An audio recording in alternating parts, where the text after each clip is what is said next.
मैं बस उस नेचुरल वाइन पर उगा हुआ एक छोटा सा पर्पल गोर्ड माना जाता था, लगभग इनसिग्निफिकेंट, बाकी सबके मुकाबले कुछ भी नहीं। लेकिन जैसे ही मुझे अपने अस्तित्व का एहसास हुआ, मैंने तुरंत कुछ अजीब नोटिस किया। मेरे साथ कुल 6 गोर्ड्स और उगे थे, और उनमें से हर एक के अंदर लाइफ की पावरफुल वेव्स चल रही थीं, साफ और अनडिनाएबल। लेकिन जो चीज सच में मुझे हिला गई, वो उसके बाद हुआ। जैसे ही उन्हें मेरे जागने का एहसास हुआ, बिना एक पल की हेजिटेशन के उन 6 गोड्स ने अपनी ओरिजिनल सोर्स एनर्जी मेरी तरफ बहाना शुरू कर दिया, जैसे ये दुनिया की सबसे नेचुरल चीज हो। और उसी पल मुझे सच्चाई समझ आई। पर्पल गोड बनने के बाद मैं पूरे 1 मिलियन साल तक गहरी नींद में था, और उस 1 मिलियन साल के खत्म होने से भी बहुत पहले वो 6 ऑलरेडी जाग चुके थे। इसका मतलब उनकी नजर में मैं ही था जिसने अपनी आंखें खोलने में बहुत ज्यादा समय लिया। और क्योंकि उन्होंने नेचुरल वाइन से लगभग सारी न्यूट्रिएंट्स एब्जॉर्ब कर ली थी, मैं सबसे छोटा होने के कारण उल्टा काउंटलेस बेनिफिट्स पाने लगा, जो शुरुआत में मुझे समझ नहीं आया। लेकिन धीरे धीरे मैंने उसे यूज करना शुरू किया। मैं अंदर की तरफ फोकस करने लगा, चुपचाप हर चीज को सेंस करते हुए,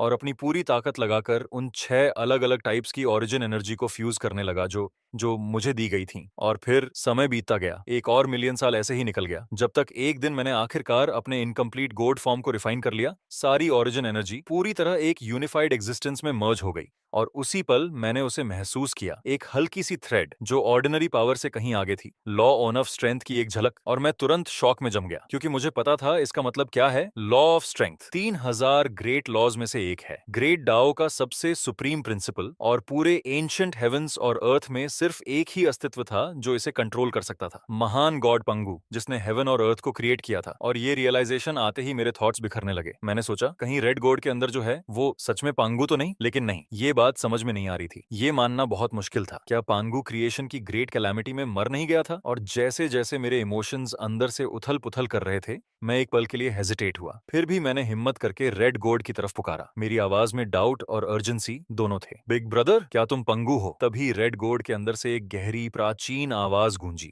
शांत लेकिन बेहद गहरी। पंगु? कौन है पंगु? और उस टोन को सुनकर मैं पूरी तरह कंफ्यूज्ड हो गया, क्योंकि वो बिल्कुल झूठ नहीं लग रहा था, जैसे सामने वाला सच में नहीं जानता। और फिर समय फिर से बहने लगा। लाखों साल एक बार फिर गुजर गए, और मैं धीरे धीरे बाकी बची 5 टाइप्स की ओरिजिन एनर्जी को एक एक करके अब्सॉर्ब करता गया। और जब मैं दूसरे भाई की एनर्जी तक पहुंचा, तब मुझे समझ आया कि वो कितनी एक्स्ट्रॉर्डिनरी है, क्योंकि उसने मुझे खुद समय के फ्लो को अपनी इच्छा के अनुसार कंट्रोल करने की एबिलिटी दे दी। और मेरे शरीर के आसपास मैं साफ महसूस कर सकता था कि वो पावर धीरे धीरे शेप लेना शुरू कर रही है। और फिर मेरे साथ कुछ ऐसा हुआ जो पहले से भी ज्यादा अनबिलीवेबल था। मेरे शरीर के आसपास एक अजीब सा टाइम डोमेन बन गया, एक कंप्लीटली यूनिक टेम्पोरल फील्ड, जहां गॉड के अंदर की 1 साल की कल्चरेशन बाहर के 100 साल के बराबर थी।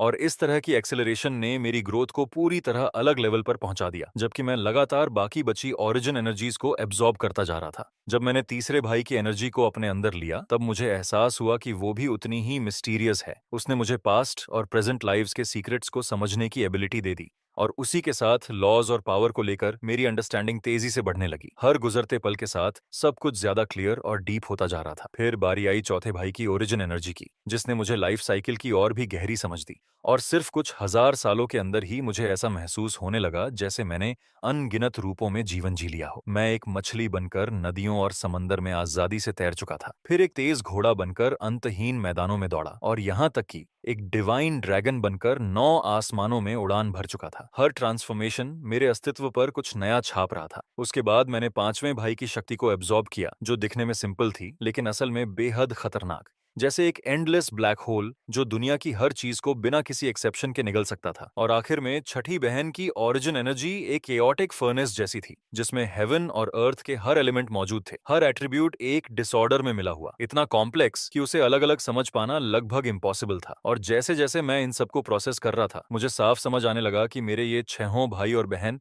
कितने ज्यादा पावरफुल हैं। और यही सोच मुझे अपने बारे में और भी सवाल करने पर मजबूर कर रही थी। अगर उनके पास इतनी मिराक्युलस एबिलिटीज हैं, तो फिर मेरे पास क्या है? मेरी अपनी यूनिक पावर आखिर है क्या? मेरे अंदर डाउट भर गया, क्योंकि हम सब एक ही गोड वाइन से पैदा हुए थे, हमारी ओरिजिन एक ही थी, तो ऐसा नहीं हो सकता कि मैं उनसे बहुत कमजोर हूं। और फिर एक बेहद लंबे समय तक लगातार ट्रायल और एक्सप्लोरेशन करने के बाद खुद के अंदर बार बार खोजते हुए मैंने आखिरकार सच्चाई को खोज लिया। मेरी शक्ति थी डाओ की इनेट रेजोनेंस, या आसान शब्दों में कहूं तो एक एक्स्ट्रॉर्डनरी लेवल की कॉम्प्रिहेंशन, एक ऐसा टैलेंट जो किसी भी चीज को सीखने में मेरी एफिशिएंसी को दोगुना कर देता था। और जैसे ही मैंने इसे समझा, मुझे ये भी एहसास हुआ कि स्ट्रॉन्ग फाउंडेशन कितना जरूरी होता है, खासकर इस एंशिएंट होंगहुआंग वर्ल्ड में जहां एंडलेस कॉन्फ्लिक्ट्स होना तय था। और क्योंकि मेरे हर भाई और बहन की अपनी अलग कल्टीवेशन पाथ थी, मैंने सोचना शुरू किया, क्या होगा अगर मैं उनकी सारी ओरिजिन पावर्स को एक साथ कंबाइन कर दूं? क्या मैं एक ऐसी कल्टीवेशन मेथड बना सकता हूं जो पहले कभी एग्जिस्ट ही नहीं करती थी? और बिना किसी हेजिटेशन के मैंने इस आइडिया पर काम शुरू कर दिया, अलग अलग कल्टीवेशन मेथड्स के एसेंस को डीपली स्टडी करते हुए, उन्हें पीस बाय पीस एनालाइज करते हुए।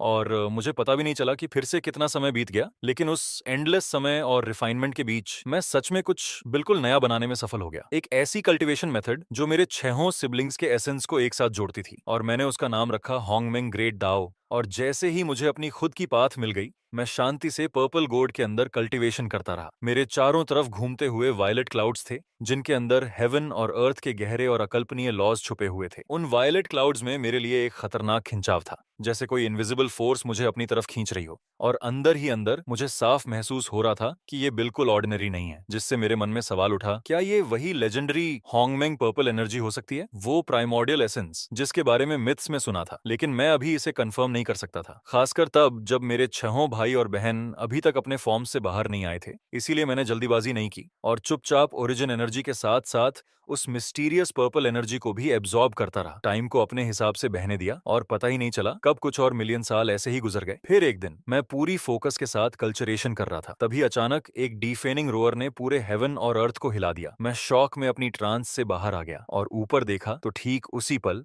रेड गोड जोर से फट गया और उसके अंदर से एक विशाल आकृति बाहर निकली। एक लंबा चौड़ा आदमी, मजबूत मसल्स और घनी दाढ़ी के साथ। उसके पूरे शरीर से एक एंशिएंट और ओवरवेलमिंग प्रेजेंस फैल रही थी। और तुरंत बाकी 5 गोड्स के अंदर मौजूद बीइंग्स एक्साइटमेंट में चिल्लाए, बधाई हो बड़े भाई आपके इमर्जेंस पर, और बधाई हो बड़े भाई आपके जन्म पर। और मैं भी इंस्टिंक्टिवली उनके साथ बोल पड़ा, बधाई हो बड़े भाई आपके आगमन पर। तभी वो दाढ़ी वाला दानव जोर से हंसा, अपने हाथ फैलाते हुए बोला, हा हा हा, अच्छे से कल्टीवेट करो, एक दिन तुम भी बाहर आओगे। फिर उसने अपने शरीर को स्ट्रेच किया और इस विशाल एंशिएंट दुनिया को पूरी तरह एम्ब्रेस किया, जैसे किसी भूली हुई चीज से फिर से जुड़ रहा हो। लेकिन अचानक उसका एक्सप्रेशन बदल गया। उसने हल्का सा भौहें सिकोड़ते हुए कहा, ये दुनिया इतनी फेमिलियर क्यों लग रही है, जैसे कोई खून का रिश्ता हो, जैसे ये मुझे रिस्पॉन्ड कर रही हो। उसकी ये बात सुनते ही मेरे सीने में एक अजीब सी बेचैनी उठी और मेरे दिमाग में ख्याल आया, ये ठीक नहीं है। क्या होगा अगर बड़ा भाई सच में पांगू है, और अगर वो ओरिजिनल पांगू नहीं भी है तो भी उसका उससे गहरा कनेक्शन जरूर है। या उससे भी बुरा, कहीं वो पांगू का रीबर्थ तो नहीं बिना अपनी पिछली यादों के। इसके बाद वो दाढ़ी वाला विशाल आदमी गोड वाइन के आसपास घूमने लगा, हर चीज को ध्यान से देखता रहा और फिर वापस अपनी जगह आकर कल्टीवेशन में लग गया। लेकिन उस पल के बाद से उसने नेचुरली हम छोटे भाई बहनों की प्रोटेक्शन की जिम्मेदारी अपने ऊपर ले ली। वो बाहर जाकर लकड़ी काटता, गोड वाइन के चारों तरफ फेंस बनाता और एक बड़ा सा सेटलमेंट तैयार कर दिया, जिसे उसने गोड विलेज नाम दिया। और इसी तरह फिर से अनगिनत साल गुजर गए, जब तक एक दिन जब वो दाढ़ी वाला आदमी लकड़ी इकट्ठा करने बाहर गया हुआ था, तभी अचानक एक प्रेजेंस प्रकट हुई। एक मिस्टीरियस बूढ़ा आदमी जिसके चारों तरफ सैक्रेड और ऑन्थर वर्ल्डली ऑरा था,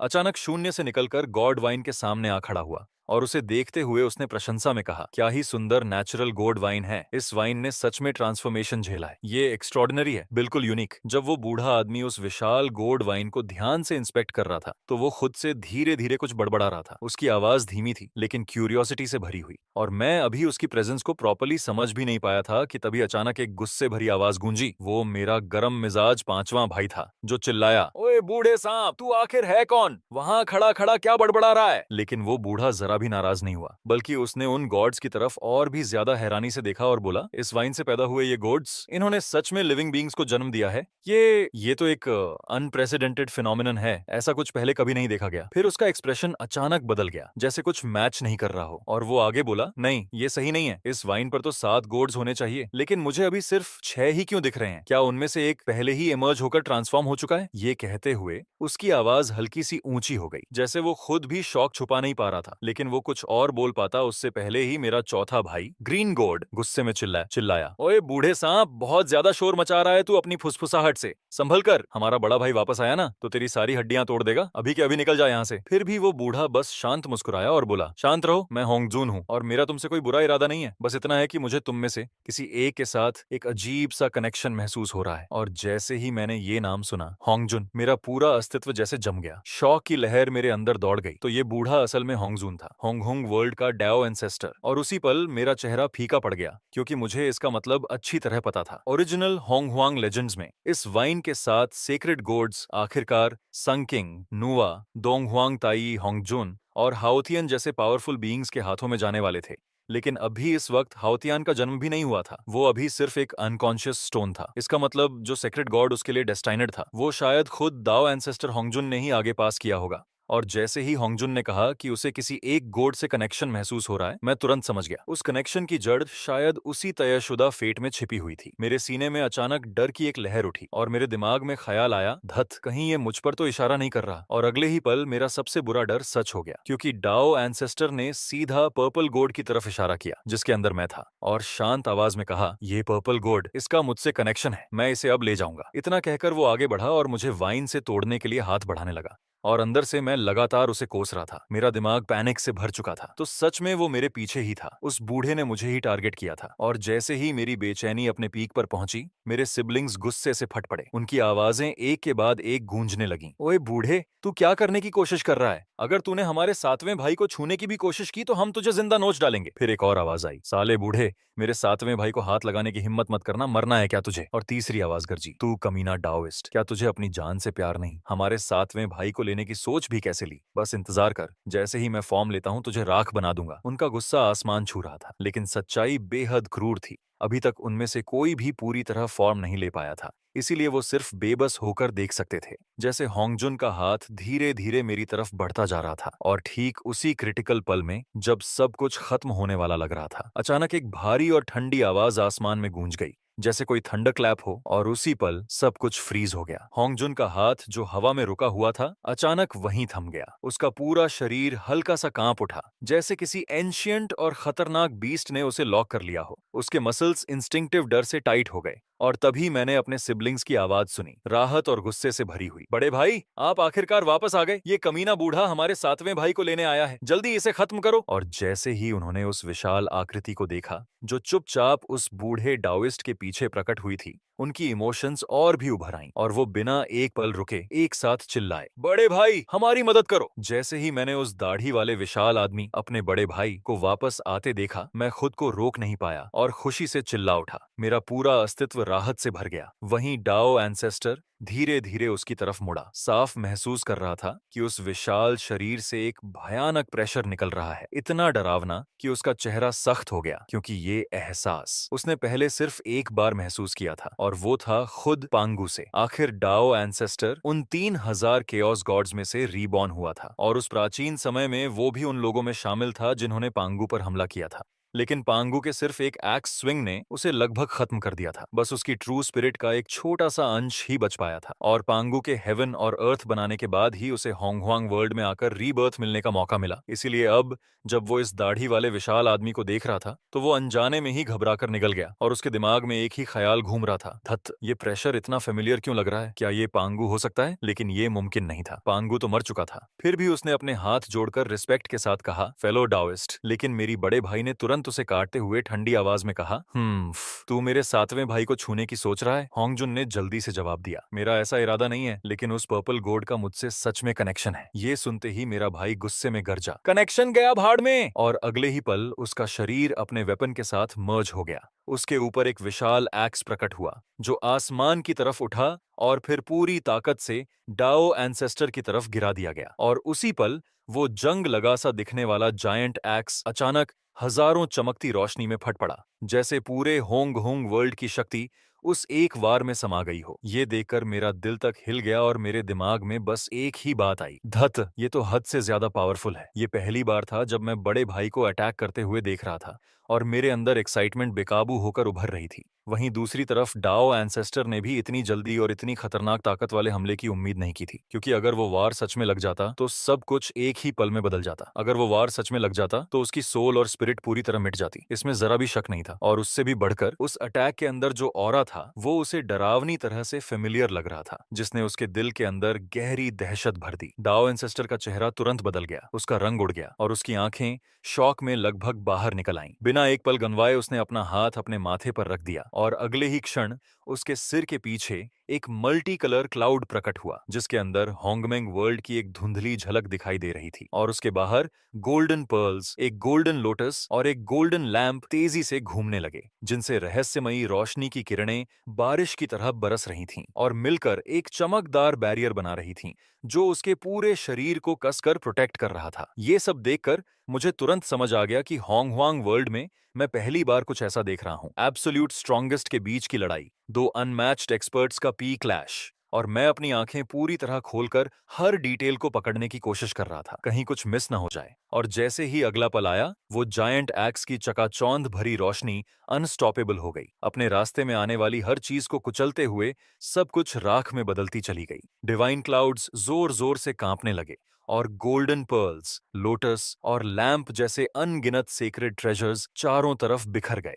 वहीं डाओ एंसेस्टर खुद बार बार पीछे हटने को मजबूर हो गया। उसका चेहरा पूरी तरह पीला पड़ चुका था, उसका गला कस गया और आखिरकार उसने ताजा खून की एक धार बाहर उगल दी। मैं अपने दाढ़ी वाले बड़े भाई को पूरी तरह शौक में घूर रहा था और दूसरी तरफ डाओ एंसेस्टर भी उसी डिसबिलीफ के साथ उसे देख रहा था, जैसे उसकी समझ के बाहर कुछ हो गया हो। जबकि मेरे पीछे बाकी पांचों भाई बहन पहले ही एक्साइटमेंट में भर चुके थे और एक साथ चिल्ला रहे थे, कमाल है, उस बूढ़े को और मारो। लेकिन मैं वहीं खड़ा रह गया, बिल्कुल स्तब्ध, क्योंकि जो मैंने अभी देखा था उस पर यकीन करना आसान नहीं था। आखिर डाओ एंसेस्टर कौन था? पूरे होंगह्वांग वर्ल्ड का सबसे शक्तिशाली अस्तित्व माना जाता था वो, और फिर भी मेरे बड़े भाई के सिर्फ एक वार से वो घायल हो गया और मेरे दिमाग में खुद ब खुद निकला, धत, बड़ा भाई तो हद से ज्यादा ताकतवर है। क्योंकि भले ही डाओ एंसेस्टर अभी पूरी तरह सैंक्टिफिकेशन तक नहीं पहुंचा था, फिर भी पूरे होंगहोंग में ऐसे बहुत कम लोग थे जो उसे एक ही चाल में खून बहाने पर मजबूर कर सकें। यहाँ तक कि डीमन एंसेस्टर लुहाओ भी ऐसा नहीं कर सकता था। और यही सोच मेरे दिमाग में एक खतरनाक सवाल फिर से ले आई, क्या बड़ा भाई सच में पांगु हो सकता है? लेकिन मैंने तुरंत उस ख्याल को झटक दिया, क्योंकि पांगु की ताकत बिल्कुल अलग स्तर की थी। उसने अकेले ही 3000 केओस गॉड्स को खत्म कर दिया था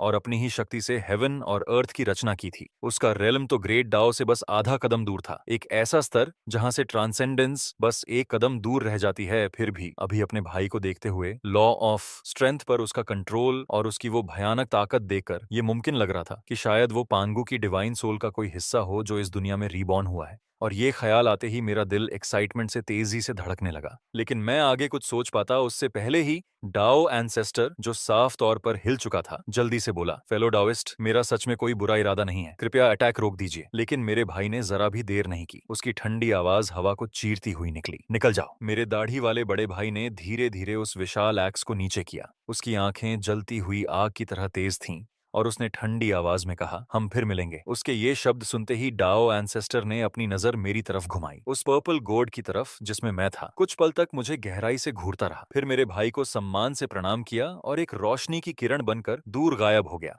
उसके जाते ही मेरे भाई ने कैजुअली उस जायंट एक्स को अपनी कमर पर रख दिया और हमारी तरफ देखा। अपने छोटे भाई बहनों से पूछा, तुम सब ठीक हो? हमने तुरंत जवाब दिया, बड़े भाई, हम ठीक हैं। लेकिन वो बूढ़ा सच में बहुत घटिया था, उसने तो हमारे सातवें भाई को भी छीनने की कोशिश की। तभी ऑरेंज गार्ड गुस्से में जोर से चिल्लाया, रुक जा बस, जैसे ही मैं फॉर्म लूंगा उस बूढ़े को ढूंढकर टुकड़े टुकड़े कर दूंगा। और उसके तुरंत बाद येलो गार्ड भी चिल्लाया, सही कहा, मैं उसका सिर ही फोड़ दूंगा। उनकी बातें सुनकर मुझे अंदर ही अंदर थोड़ा अजीब लगा, क्योंकि जिस बूढ़े की वो इतनी कैजुअली बात कर रहे थे वो असल में डाओ एंसेस्टर होंगजुन था, और फिर भी वो उसे मारने की बात ऐसे कर रहे थे जैसे कुछ भी नहीं। लेकिन जब मैंने ध्यान से सोचा तो मेरे हर एक भाई और बहन खुद भी बेहद असाधारण थे, तो शायद सच में उनके पास इतनी ताकत हो सकती है कि वो उसके सामने खड़े हो सकें। और ये सोचते ही मैं फिर से अपने सिबलिंग्स की असली पहचान के बारे में सोचने लगा, क्योंकि अभी जो डो एंसेस्टर के साथ हुआ था उसके बाद सबकी कल्चरेशन और भी ज्यादा तेज हो गई। हर कोई जल्द से जल्द फॉर्म लेने के लिए पूरी ताकत लगा रहा था। और फिर उसी दिन अचानक गॉड वाइन से दो जोरदार धमाके हुए। पूरी जगह हिल उठी और मैं शॉक में देखता रह गया जब ऑरेंज और येलो गोड्स एक साथ फट गए और ऑरेंज गोड के अंदर से एक आकृति बाहर आने लगी। चिंता मत करो, हम जल्दी वापस आ जाएंगे, मेरे दूसरे भाई ने हल्की मुस्कान के साथ कहा। स्कॉलर को साथ खींचते हुए वो मुड़कर जाने लगा, लेकिन वो ज्यादा दूर जाता उससे पहले ही अचानक रुक गया, पीछे मुड़कर देखा और बोला, जाने से पहले हमें विलेज की प्रोटेक्शन सेट करनी चाहिए। और इतना कहते ही उसने अपना हाथ आगे बढ़ाया और सीधे वॉइड को ही चीर दिया। उसी पल एक विशाल मल्टी कलर रिवर प्रकट हो गई जो गॉड विलेज के चारों तरफ एक चक्कर लगाकर उसे पूरी तरह घेरने लगी। लेकिन ये नदी बिल्कुल साधारण नहीं थी, ये पानी से बनी ही नहीं थी, बल्कि अनगिनत चमकती हुई रोशनी की धाराओं से बनी थी। और कुछ ही पलों में वो विशाल नदी स्थिर होकर बदल गई, बाहर से देखने पर एक सामान्य नदी जैसी लगने लगी। तभी तीसरे भाई ने मुस्कुराते हुए कहा, दूसरे भाई, सारा स्पॉटलाइट अकेले मत ले, जब तुमने चाल चला ही दी है तो मैं भी अपनी थोड़ी एबिलिटी दिखा देता हूँ। उसकी आवाज में जोश था, वो सीधे आसमान में उड़ गया, उसके 3000 बाल पीछे हवा में लहराने लगे और उसके हाथ तेजी से वॉइड में पैटर्न्स बनाने लगे। फिर एक जोरदार हंसी के साथ एक और विशाल नदी अचानक प्रकट हुई। उसने भी विलेज के चारों तरफ घूमकर एक बड़ा बैरियर बना दिया। और पहली नदी की तरह ये भी पानी की नहीं थी, बल्कि काउंटलेस बदलते हुए सीन्स से बनी थी, जैसे रियलिटी के टुकड़े खुद उसमें बह रहे हों। लेकिन कुछ देर बाद वो भी फीकी पड़कर एक साधारण नदी की तरह दिखने लगी। ये सब खत्म करने के बाद वो विशाल आदमी और स्कॉलर एक दूसरे की तरफ देखकर साथ में हंसे, फिर आगे बढ़े और एक साथ वॉइड में गायब हो गए। और मैं वहीं खड़ा उन दो नदियों को देखता रह गया जो विलेज की रखवाली कर रही थीं, पूरी तरह स्टन्ड, क्योंकि मेरे दूसरे और तीसरे भाई की एबिलिटीज सच में समझ से परे थीं। और उन्हें देखते हुए मेरे मन में धीरे से एक ख्याल उभरा, जब मैं फॉर्म लूंगा मैं उन दोनों नदियों को लंबे समय तक घूरता रहा, हर छोटी बड़ी डिटेल को ध्यान से ऑब्जर्व करता हुआ, और मन ही मन ये कसम खाई कि जैसे ही मैं फॉर्म लूंगा मैं इन्हें पूरी तरह एनालाइज जरूर करूंगा। उसके बाद मैं फिर से अपनी शांत कल्चरेशन में लौट गया। दिन एक एक करके गुजरते रहे और जब से वो विशाल आदमी और स्कॉलर गए थे तब से लेकर अब तक लाखों साल बीत चुके थे, फिर भी वो वापस नहीं आए थे, जिससे मेरे अंदर हल्की सी चिंता होना स्वाभाविक था। लेकिन अजीब बात ये थी कि मेरे बाकी सिबलिंग्स बिल्कुल भी परेशान नहीं दिख रहे थे,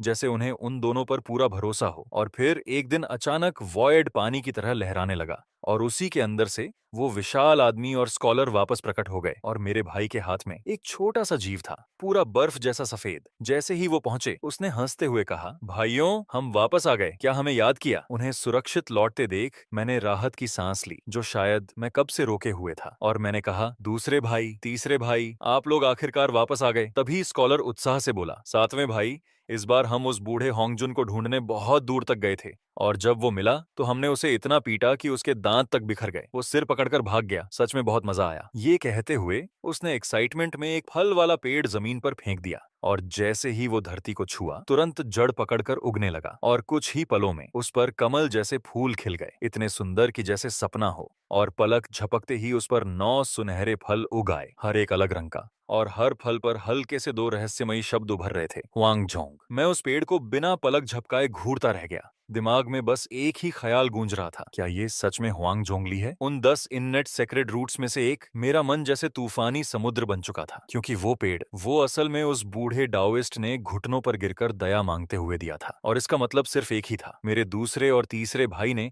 सच में डाओ एंसेस्टर को उस हालत तक पीट दिया था। इस सच्चाई ने मुझे पूरी तरह निशब्द कर दिया, लेकिन मैं अभी इसे समझ ही रहा था कि तभी मेरे दूसरे भाई ने कैजुअली उस छोटे सफेद जानवर को जमीन पर फेंकते हुए कहा, सातवें भाई, ये छोटा सा प्राणी दिखने में नरम और अच्छा है, इसे कुत्ते की तरह पाल ले, अकेलापन नहीं लगेगा। लेकिन जैसे ही उस छोटे जीव ने गर्व से कहा, मैं जानवरों का एक महान राजा हूँ, वो तुरंत गुस्से में गरज उठा, जैसे विरोध कर रहा हो। मगर वो अपनी बात पूरी कर पाता उससे पहले ही उसके सिर पर एक तेज चपत पड़ी और मेरे भाई की आंखें ठंडी हो गईं। उसने सख्ती से कहा, अगर कुत्ता नहीं बनना तो तुझे मारकर सूप बना दूंगा। और उसी पल वो छोटा जानवर डर से सिमट गया, जो भी वो कहने वाला था वो निगल गया। कांपते हुए उसे देखने लगा, साफ पता चल रहा था कि पहले भी उसे बुरी तरह सजा मिल चुकी है। और फिर आने वाले दिनों में हम सब फिर से गोड विलेज में अपनी शांत कल्टीवेशन में लग गए। उस छोटे जीव को श्याओबा नाम दिया गया और हर दिन श्याओबा भागने के नए तरीके सोचता, लेकिन विलेज को घेरने वाली उन 2 नदियों से वो साफ डरता था, एक कदम भी उनके पार जाने की हिम्मत नहीं करता था। एक बार तो वो गलती से एक नदी में गिर गया और लगभग डूब ही गया था, अगर मैं उसे बाहर न निकालता। और उस दिन के बाद उसने भागने की कोशिश ही छोड़ दी। अब वो नदियों से दूर रहता और चुपचाप विलेज के अंदर ही रहता। और इसी तरह